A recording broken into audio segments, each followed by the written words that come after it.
Olá, Ana.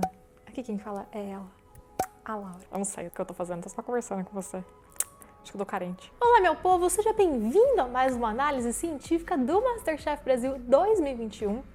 E hoje o tema tem um negócio que eu gosto muito. Vocês já vão descobrir. Bom, no episódio desta semana, foi um merchan, né, bem intensificado, que cada bancada tinha lá uma caixa daquela empresa de um certo milionário que atualmente gosta de voar para o espaço em objetos fálicos. E cada caixa tinha um utensílio, né, da culinária diferente, tipo pipoqueira, tinha varal de pendurar massa, tinha maçarico, tinha bico de confeitar e mais alguma coisa que eu não lembro. E aí as pessoas tinham que fazer um prato inspirado naquele utensílio culinário. Então era um negócio bem suave, assim, né? Porque era livre. Você pegava o tema dali, tipo, pipoca, vou fazer coisas de festa junina, como a Helena fez. Ou então, vou fazer um sorvete de pipoca. Assim, você se inspirava no objeto para produzir um prato, então era o seu momento de mostrar para que você veio ali, né? Mostrar o que você sabe fazer. E aí teve umas pessoas que realmente souberam mostrar o que sabe fazer, teve outras que ficaram um pouquinho confusas, mas quem sou eu para julgar, não é mesmo? Não sou paga para isso. Mas julgo mesmo assim. Enfim, isso foi a parte 1. Já vou dizer o que vou falar sobre isso. E a parte 2, teve uma mini prova de jogo de memória. Queria dizer que eu teria arrasado, só jogando informações assim ao vento. E aí a terceira prova foi culinária indígena. Então chamaram uma chefe indígena, inclusive, para ir lá dar as dicas, mostrar os ingredientes tradicionais do nosso país, né, da nossa cultura tradicional daqui. E isso foi muito legal. Algumas pessoas até me perguntaram, você vai falar da culinária indígena? E aí, gente, eu não tenho, né, como diria a Glória Pires, eu não sou capaz de opinar. Não tenho conhecimento necessário para falar sobre. Porém, adoraria. Gostaria de comer muita coisa, inclusive, porque as coisas são muito bonitas. Já descobri um restaurante amazônico que tem aqui em São Paulo, que em breve vou pedir comida de lá. E queria pedir pra vocês que, se vocês conhecerem influenciadores indígenas que falam de comida, me indiquem aqui, por favor, porque eu gostaria muito de aprender mais sobre isso, pra gente poder falar sobre essa culinária tão tradicional. Só que eu preciso falar com as pessoas que realmente sabem sobre isso, né? Não adianta eu, né, com meu parco conhecimento, falar sobre algo que eu não conheço. Então, pedir essa ajudinha pra vocês, se vocês conhecerem influenciadores indígenas que falem da culinária, por favor, me conta aqui no comentário. Mas aí vamos voltar na primeira prova. A Raquel, eu acho que é Raquel. Eu espero que seja Raquel o nome dela, porque se não for Raquel, eu sinto morto. Acertou, miserável. Ela resolveu fazer um sorvete de pipoca. E aí eu descobri que isso é uma coisa até que comum. Nunca comi. Gostaria, inclusive. Sorvete é uma das minhas sobremesas favoritas. E aí vocês podem, se vocês me conhecem há um tempo, vocês sabem que eu sou intolerante à lactose. Então vocês podem imaginar como é difícil uma pessoa intolerante à lactose gostar muito de sorvete, não é mesmo? Então é um pouco complicado. Mas eu gosto muito, não deixo de comer, mesmo sendo intolerante. E aí é que os comprimidinhos de lactase canta, porque meu corpo que lute. E aí a Raquel fez lá o sorvete de pipoca, só que ela resolveu não utilizar a máquina de sorvete que tem disponível lá pra eles utilizarem. E aí o sorvete dela, quando ela foi servir, ele era um bloco único, duro, que não tava com textura de sorvete. A aparência era de sorvete, o sabor era de sorvete, mas ele não tinha textura de sorvete. Agora tá bem duro, tava no freezer. Realmente. E aí a Helena Rizzo, né, a chefe, foi explicar pra ela que assim, então, faltou você botar um açúcar aqui, porque o açúcar ia ajudar a não cristalizar, o sorvete não ia ficar duro. Ajuda o sorvete a não cristalizar. E não ia ficar com essa textura meio cagada.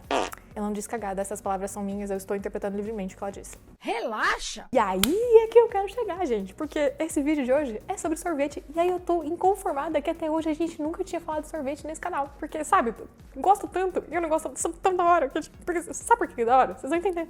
Tem conexão com um dos primeiros vídeos dessa nova temporada, que é emulsão. O sorvete é uma emulsão congelada. Tá vendo como é emulsão, uma coisa maravilhosa que a natureza nos deu? Quer dizer, não foi a natureza que nos deu, porque a gente que inventou, mas tudo bem.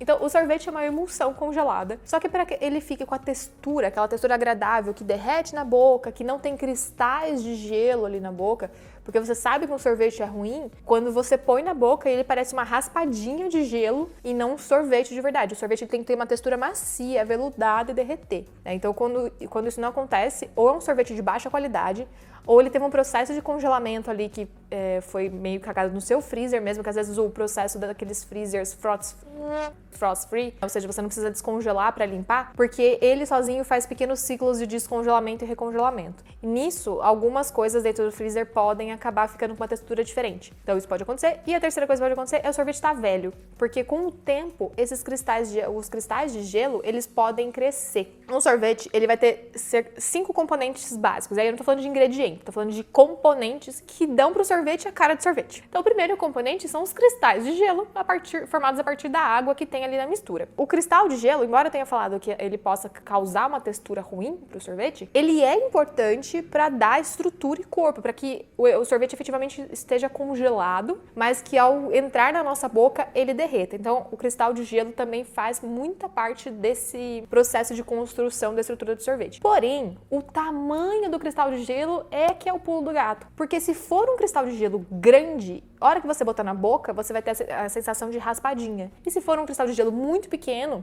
ele não vai ter estrutura suficiente, você pode ter uma sensação de coisa arenosa, assim, de coisa que não dissolveu na boca direito. Então tem um meio termo muito fino ali, de tamanho desses cristais que garantem a estrutura adequada e a textura gostosa do sorvete na boca. Então a gente tem que sempre trabalhar para que o cristal de gelo seja o menor possível, né, dentro dos limites ali que permitem a mistura toda. Bom, aí o segundo componente é a gordura. Na base tradicional de sorvete, né, o sorvete clássico feito pelos chefs, por exemplo, a gordura vai vir do leite, né? Então você vai usar creme de leite, e essa gordura vai vir dali. E é essa gordura que vai formar a emulsão com a água também do leite. Em algumas misturas até tem adição adicionada de água, mas no mais tradicionalzão mesmo, é só a água do próprio leite que já vai misturar com a gordura e formar essa emulsão. Então, e ela é responsável por dar também um pouco da estrutura, daquela cara, aparência de sorvete, e ela dá um sabor mais rico, fica mais untuoso, mais aveludado, mais interessante. Então é aquela textura macia na boca, é a gordura. É por isso, inclusive, que quando a gente tenta fazer sorvete com leite vegetal, nem sempre a textura fica boa, porque o leite vegetal, ele tem proporções de gordura e de proteína diferente do leite animal. Então a diferença de textura vem daí. Dá pra fazer, não sou capaz de opinar sobre receitas de sorvete veganos, por exemplo. Já comi alguns muito bons, feitos com leite vegetal, só que eu não sei dizer se tinha coisas adicionadas, tipo estabilizantes e emulsificantes químicos adicionados ali pra dar aquela textura. Porém, já comi alguns bem gostosos. O leite de coco, ele deve dar mais estrutura até do que os outros leites vegetais, porque o coco tem bastante gordura. Mas vai ficar com gosto de coco, né? Então, se você não quer o sorvete com gosto de coco, aí fica um pouco difícil de usar esse leite para fazer o seu sorvete. Bom, e aí o terceiro componente são os adoçantes. E aí, quando eu digo adoçantes, eu não tô querendo dizer os adoçantes artificiais, tipo o aspartame, rolê, não. Pode ser açúcar, pode ser mel, pode ser algum xarope, tipo xarope de glicose, xarope de bordo, que é o maple syrup. Então, você pode usar alguma coisa que tenha o açúcar ali para adoçar a sua massa. Só que aí, da mesma forma que no bolo o açúcar não serve só para dar o sabor doce, no sorvete ele também não tem só essa função. Ele funciona também para dar uma estrutura muito interessante e o açúcar dissolvido na água do leite, ele diminui o ponto de congelamento da água. Ou seja, se eu coloco no freezer água pura e água com açúcar, a água pura vai congelar a 0 grau. A água com açúcar vai congelar abaixo de 0 grau. Isso quer dizer que o sorvete vai ficar com uma textura melhor e eu vou ter menos cristais de gelo quando esse sorvete for congelado, porque eu estou diminuindo a temperatura em que os cristais começam a se formar. Então vai ter uma menor formação de cristais. É por isso que a Helena falou sobre o açúcar para a Raquel lá no programa. Então, se ela tivesse colocado o açúcar na massa, na verdade, eu não sei se ela não colocou nada de açúcar ou se ela colocou pouco açúcar abaixo da proporção que precisava. E isso fez com que a massa dela ficasse muito dura porque formou muito cristal de gelo.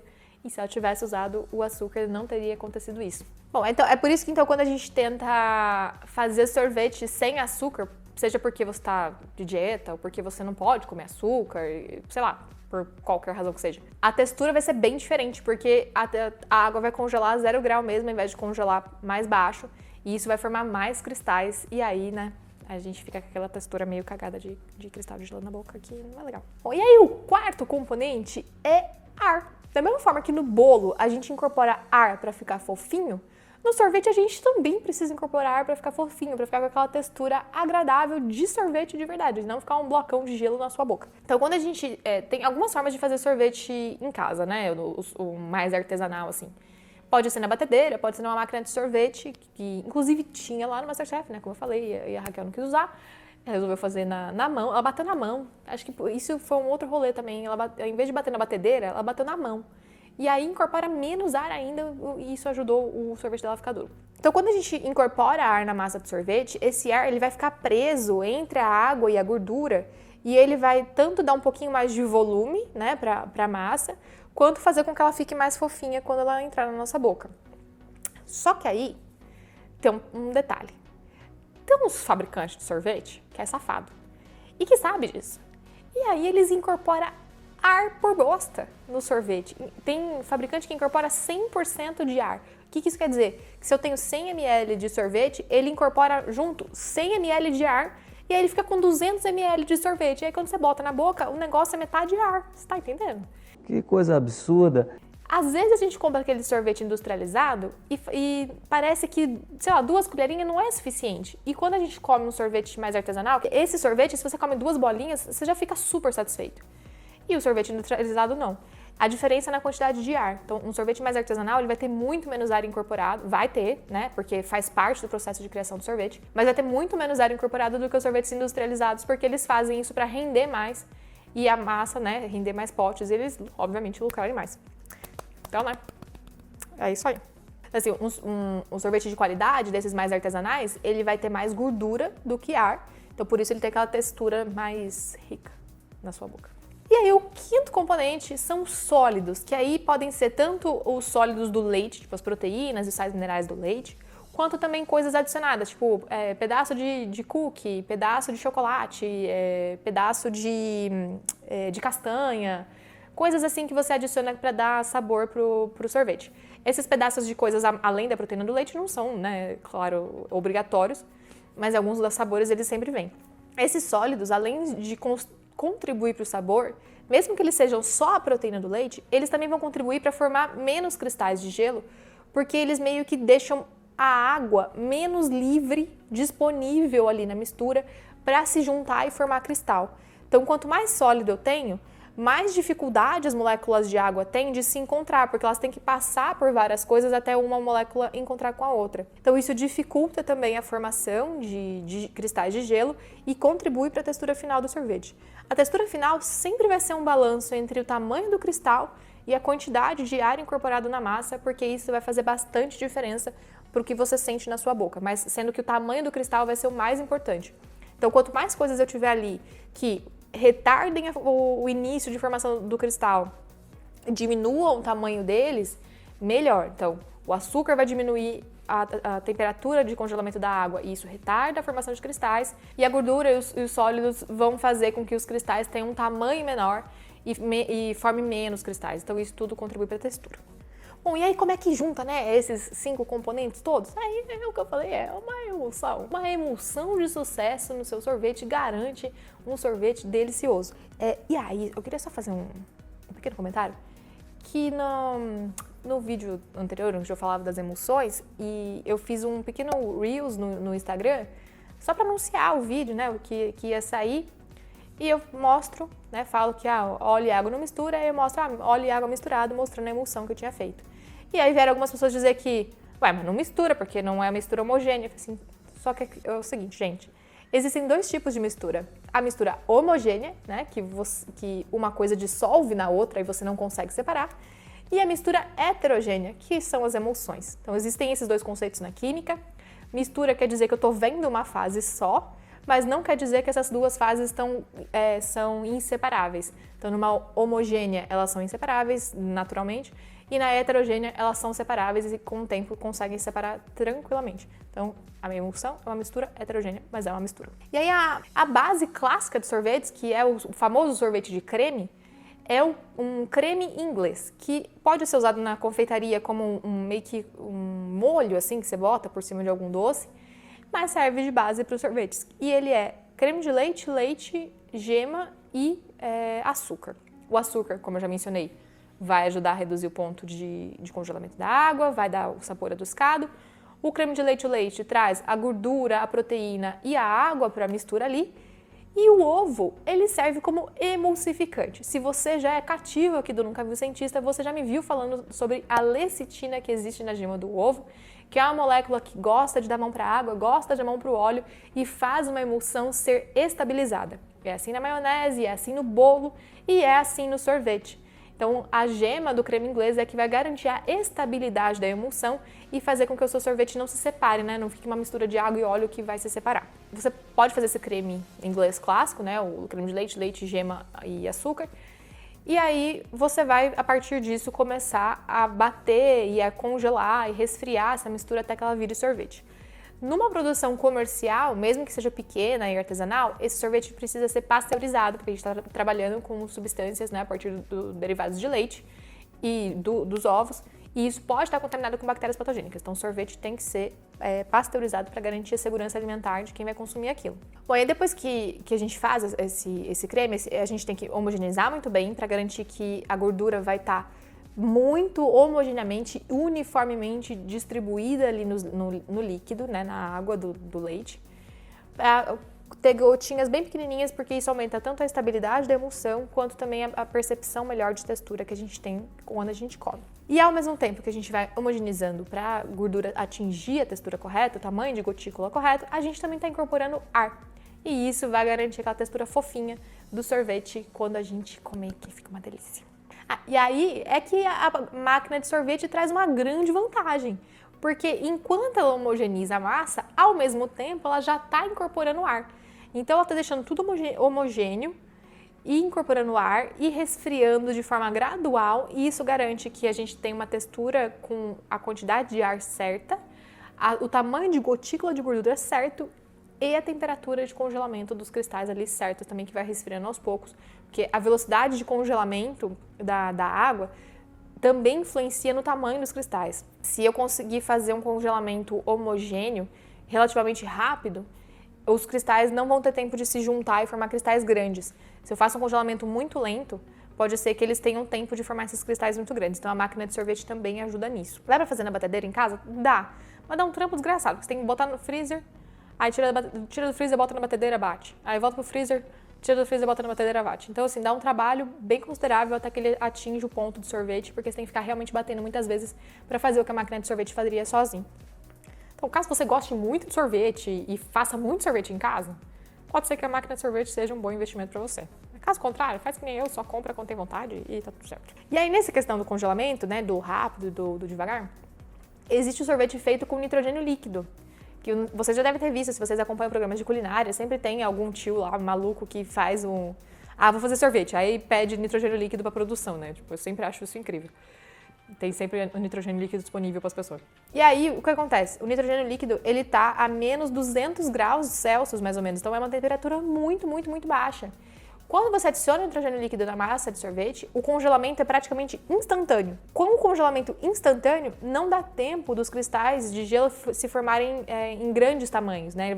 A água, onde ela tá, ela congela e pronto. Se a mistura tá bem homogeneizada, você vai formar cristais bem pequenininhos. Então, o sorvete feito a partir do nitrogênio líquido, ele vai ter uma textura bem macia, porque ele não deixa formar cristais grandes. Então, é uma vantagem bem interessante. E tem lojas de sorvete, eu não sei aqui no Brasil, mas no exterior tem lojas de sorvete especializadas em fazer sorvete com nitrogênio líquido, porque além de ser um show à parte, né, também garante uma textura muito boa pro produto final. Bom, e aí uma última questão sobre a temperatura. O nosso freezer de casa, ele costuma ficar muito abaixo da temperatura recomendada para você armazenar um sorvete. A temperatura recomendada é cerca de menos 10 a menos 12 graus, e o freezer de casa pode chegar a menos 20. Então, com isso, o sorvete vai congelar além do que precisava e ele vai ficar muito mais duro. É por isso que, sei lá, se você comprar um potinho de sorvete na sorveteria da esquina da sua casa e trouxer para armazenar no seu freezer, ele não vai ter a mesma textura do que se você comer lá na hora, porque vai ficar uma temperatura bem mais abaixo. E aí, tem que tirar do freezer um pouquinho, dar uma descongeladinha para aí conseguir comer. Então, se você fizer sorvete em casa e ficar um blocão de gelo duro igual o que a Raquel conseguiu lá, mesmo tendo feito todos os processos, né, tendo açúcar, batendo bem a massa para ficar aerada, não é culpa do seu processo, é culpa do seu freezer, que realmente tem uma temperatura muito além do que precisa para o sorvete se manter congelado. Quer dizer, às vezes não. Bom, e aí por fim, existem também os sorbets, que são sorvetes à base de água e fruta, geralmente. Então é um suco de fruta com açúcar, que é batido também para incorporar um pouco de ar e vira um sorvete à base de água, chamado de sorbet. Qual que é o problema? O sorbet, ele vai ter uma textura bem diferente do sorvete normal, que tem o creme de leite e o leite ali, porque ele não vai ter gordura, não vai ter proteína. Tudo isso vai trazer uma textura bem diferente. Ele vai ter uma maior formação de cristais de água, porque a única coisa ali impedindo que os cristais de gelo se formem muito grandes é a temperatura de congelamento diminuída pelo açúcar. Todo o resto não está presente, então vai ter muito mais cristais de gelo. E ele não tem uma estrutura adequada para reter o ar, como o sorvete feito à base de leite. Então, quando você faz a emulsão do sorvete à base de leite, essa emulsão forma uma armadilha para as bolhas de ar. Ela fica presa ali e tem muita dificuldade de escapar dessa mistura. No caso do sorbet, ela consegue escapar muito fácil. Então, se você deixar um sorbet por muito tempo no seu freezer, esse ar começa a escapar e você vai ter uma textura bem zoada. Existe uma forma de tentar minimizar essa textura ruim do sorbet com os cristais, incorporando claras em neve. Ou merengue, né? O merengue é a clara em neve batida com açúcar. Isso vai trazer uma estabilidade um pouco maior e vai reter melhor as bolhas de ar, porque a clara em si consegue reter essas bolhas de uma forma muito mais estável do que só a água com açúcar. Então, existe essa possibilidade. Uma possibilidade vegana é usar a aquafaba, que é a água do cozimento do grão de bico, ou então aquela água que vem junto do grão de bico enlatado, que é utilizada como substituto do merengue e das claras em neve nas receitas veganas. Porém, eu já tentei usar essa aquafaba, ela não fica com a mesma textura da clara em neve, ela fica como se fosse uma clara em neve que não deu ponto, mas é uma boa opção e também tem a mesma função da clara em neve ali de reter as bolhas de ar. O problema é que ela vai ter um gostinho final de grão de bico, então você tem que equilibrar bem os sabores para garantir que não vai ficar um sorvete de grão de bico com gosto de morango. Então, recomendo usar receitas confiáveis. Nossa, acho que é isso. Tudo sobre sorvete. Fiquei com vontade de tomar sorvete agora, como sempre. Tem um problema muito sério com comida. Espero que isso tenha esclarecido vocês. E se vocês quiserem fazer em casa, não recomendo. Mentira. Podem fazer em casa, gente. Vocês são livres para fazer o que vocês quiserem. Se você tiver uma máquina de sorvete, ótimo. Se você não tiver, eu recomendo a batedeira. Não faça na mão como a Raquel fez. Dá trabalho? Dá um pouquinho. É isso por hoje, então. Espero que vocês tenham gostado da ciência do sorvete. E eu fico imaginando a galera que descobriu o sorvete muito antes do freezer, né? Devia ser muito louco os rolês que eles faziam. Mas deixa aqui nos comentários o que você achou sobre esse vídeo e também sugestões de temas culinários pra gente abordar no futuro, que a gente vai gostar muito de saber. A gente anota tudo que vocês falam aqui. Às vezes não dá tempo de fazer na velocidade que vocês querem, às vezes não dá. Mas um dia sai. Então confia que um dia o conteúdo vem. É isso, compartilha com seus amigos que vão gostar desse vídeo e até a próxima. Beijo, tchau. Acabou, né? Tem 29 minutos de broto. Obviamente vou ter que tomar sorvete depois desse vídeo. Eu não sei se tem mais coisa pra falar. Aí eu vou só encerrar. Eu não sei, eu esqueci tudo. Meu Deus, eu tô muito ruim hoje. Ana, me ajuda. Bom.